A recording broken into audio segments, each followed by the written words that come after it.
यह वीडियो सिर्फ मनोरंजन के लिए बनाया गया है। इसमें दिखाए गए सभी किरदार और घटनाएं काल्पनिक है। कमजोर दिल वाले दर्शक सावधानी से देखें, क्योंकि कुछ चीजें सिर्फ कहानी नहीं होती। नमस्कार, आशा करता हूँ अच्छे होंगे, अपना और अपनों का ख्याल रख रहे होंगे।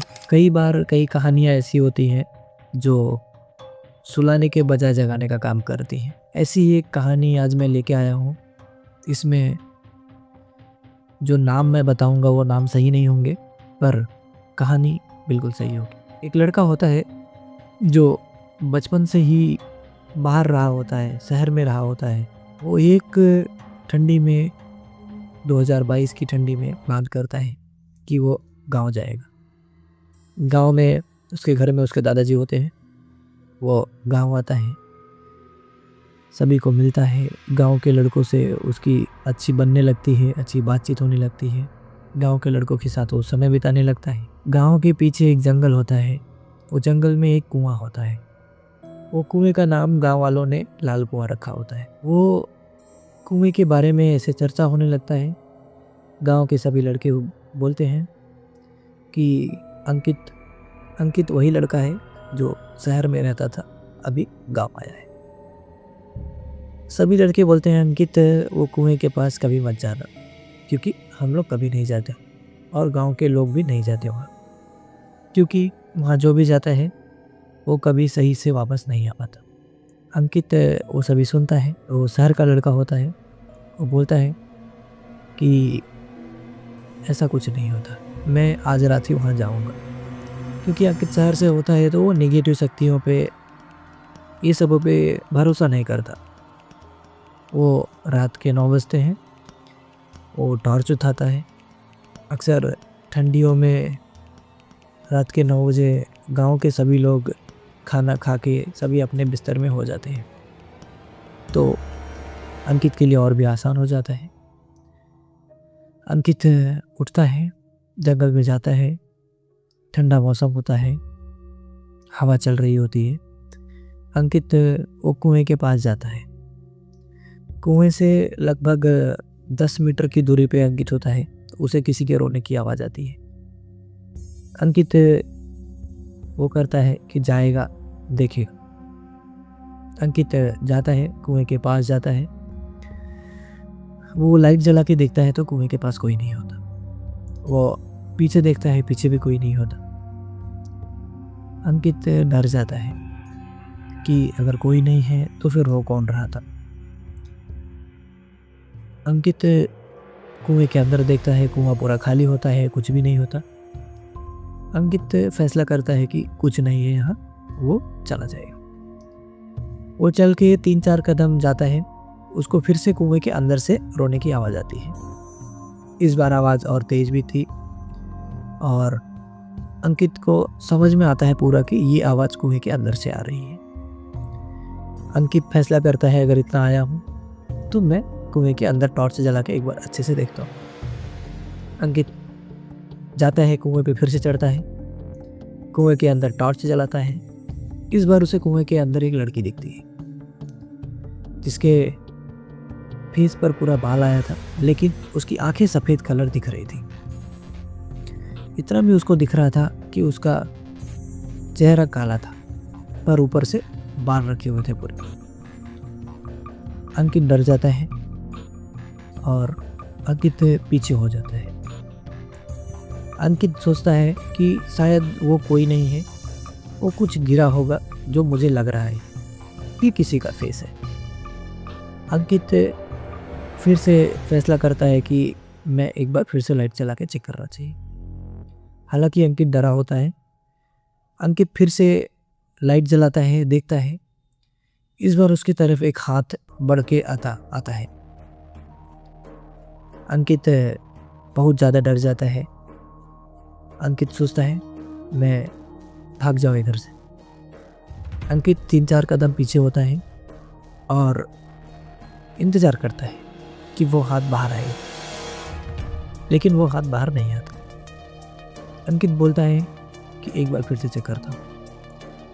अंकित फिर से लाइट जलाता है। इस बार एक नहीं, इस बार कई हाथ उसके तरफ आ रहे थे। अंकित इस बार बहुत ज़्यादा ही डर जाता है और वो भागकर बाहर घर जाने का फैसला करता है। अंकित भागने की कोशिश करता है लेकिन देखता है उसके पैर को किसी एक हाथ ने पकड़ लिया है। अंकित उस हाथ से अपने पैर को छुड़ाता है और भाग के घर जाता है। रात भर उसे नींद नहीं आती, वो बहुत डरा होता है। सुबह उठते ही वो अपने दोस्तों के पास जाता है और सभी को पूरी बात बताता है। सभी ने सुना पर भरोसा कोई नहीं करता। सभी बोलते हैं कि आज तक वो कुएं के पास जो गया रात में वो दोबारा वापस नहीं आया, और जो आया भी तो वो ज़्यादा दिन जिंदा नहीं रहा। अंकित बहुत डर गया था। 2 दिन हो गए, अंकित को कुछ भी नहीं हुआ।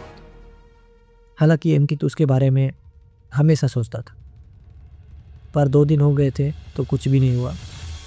अंकित अपने 2 दोस्तों को बात करता है। वो 2 दोस्त थे, रवि, मोहन। याद रखें, मैं जो भी नाम बता रहा हूँ वो नाम सही नहीं है, नाम गलत है, कहानी सही है। वो अपने 2 दोस्त रवि और मोहन को बात करता है कि देखो मुझे कुछ नहीं हुआ, हम भी चलेंगे, एक बार आप दोनों भी साथ चलो, चल के इस बार पूरा अच्छे से देख के आएंगे। वो दोनों दोस्त भी पहली बार तो नहीं रेडी होते, लेकिन अंकित के बार बार बोलने से वो लोग रेडी हो जाते हैं कि चलो। तीसरी रात वो तीनों प्लान बनाते हैं। 9 बजे फिर से वो तीनों जाते हैं और जाने के बाद वो तीनों कुएं के पास जाते हैं। फिर से वही लड़की की आवाज़ आती है। इस बार वो लड़की बोलती है कि तुम फिर से आगे मुझे देख, मुझे बचा लो। फिर उन तीनों के पीछे से जैसे कोई किसी के भागने की आवाज़ आती है। वो तीनों पीछे देखते हैं, लाइट जलाते हैं, कुछ भी नहीं होता। अब अंकित उन दोनों को बोलता है कुएं में मैं टॉर्च जलाता हूँ, कुएं में देखते हैं। वो दोनों रेडी होते हैं। वो लोग कुएं में टॉर्च जलाते हैं, कुछ भी नहीं होता। फिर वो दोनों बोलते हैं अंकित आप मजाक कर रहा है। वो बोलता है अगर मैं मजाक कर रहा हूँ तो आवाज़ किसकी आई। वो लोग कुएं के आसपास देखते हैं, लेकिन अंकित को भरोसा होता है थोड़ा टाइम यहाँ रुकने से कुएं में दिखेगा, क्योंकि अंकित ने पहले ही देख लिया था सब कुछ। अंकित फिर से टॉर्च चलाता है। इस बार कुएं के दीवार से कई हाथ बाहर निकले हुए थे। वो लोग देख के बहुत डर जाते हैं। जब वो लोग टॉर्च बंद करते हैं, ऊपर देखते हैं तो वही लड़की बाहर खड़ी होती है। वो लड़की बोलती है मुझे बचा लो। अंकित डर के बोलता है आप कौन हो। वो बोलती है मैं वही हूँ जिसे इसमें धक्का मार दिया गया और मार दिया गया। अंकित और उसके सभी दोस्त डर जाते हैं और वहाँ से भागने की कोशिश करते हैं, लेकिन इस बार रवि के पैर को किसी एक हाथ ने पकड़ रखा था, जिसे मोहन और अंकित ने छुड़ाया। छुड़ाकर वो तीनों भागते हैं, भाग कर जाते हैं बाहर। सुबह होते ही वो तीनों सभी को बताते हैं, बहुत ज़्यादा डरे हुए थे। गांव के सभी लोग उन तीनों को समझाते हैं और क्या क्या हुआ था सभी पूछते हैं। गांव के लोगों ने फैसला किया इस कुएं को ढकवा दिया जाए, इस पर ईंट लगा के इसे बंद कर दिया जाए, तो जो भी हाथ होगा ऐसा कुछ होगा तो वो बाहर नहीं आए। हालांकि गांव वालों का ये फैसला भी सही था और वो लोग अगले दिन सुबह ही उस कुएं को ढकवा देते हैं। लेकिन उस रात के बाद अंकित के जो 2 दोस्त थे रवि और मोहन, वो दोनों उठ नहीं पा रहे थे और चल नहीं पा रहे थे। मतलब उनकी तबीयत बहुत ज़्यादा ख़राब थी। उनका दवा चल रहा था और अंकित पहले जैसा नहीं रह गया था। अंकित रात में उठ के खुद से ही चलने लगता था।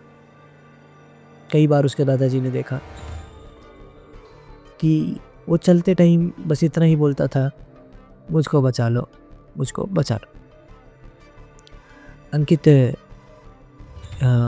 सब कुछ सही था। गांव वालों ने पूछा अंकित कैसा है। अंकित दिन में बिल्कुल सही होता था, पर ज़्यादा बातें नहीं करता था। एक हफ्ता हो गया, गांव वालों को लगा सभी ठीक है, बच्चे बीमार हैं, थोड़े दिन में सही हो जाएंगे, अभी तो सब कुछ ठीक है। लेकिन ठीक कुछ भी नहीं था। एक रात अंकित उठता है और मुझे बचा लो बोलते हुए निकलता है। वो हर रात ऐसे जाता था और आ जाता था, तो उसके दादाजी भी सोचे जा रहा है, आ जाएगा।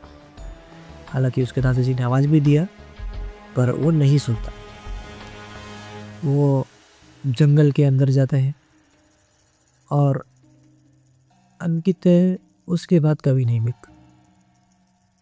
सुबह होता है, गांव वाले उसको ढूंढते हैं।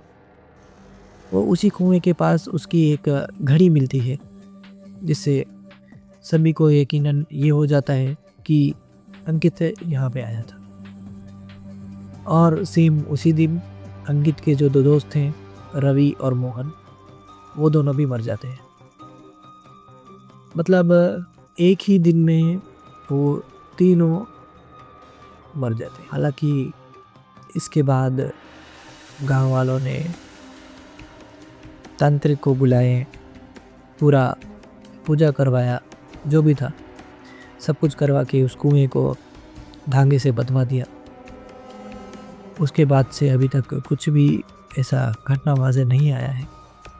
लेकिन मैं कि बोलूँगा, जो भी है, निगेटिव शक्तियाँ, पॉजिटिव शक्तियाँ, मानो या ना मानो, लेकिन यदि अगर कोई आपको कहता है कि रात में वहाँ नहीं जाना है, तो नहीं जाना चाहिए।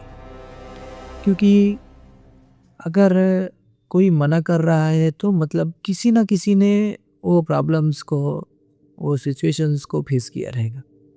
तभी जाके एक जगह को ऐसे ही नहीं बताया जाता कि नहीं यहाँ नहीं जाना, रात में वहाँ पे नहीं रुकना। फिर बाद में बहुत जानकारी इकट्ठा करने के बाद पता चलता है, गांव में एक बुजुर्ग दादाजी होते हैं जिनकी उम्र 94 ईयर्स होता है। उनसे पता चलता है कि बहुत साल पहले, अभी से बहुत ज़्यादा साल पहले, एक बाप होता है जिसकी बेटी को किसी से प्यार कर रही होती है, किसी से प्यार का बात होता है, जो उसके बाप को पता चलता है। वो बाप अपनी बेटी को जाके उस कुएं में फेंक देता है और उसको मार डालता है। लड़की की उम्र कुछ 12 साल थी। अभी मैं इजाज़त चाहता हूँ। नमस्कार।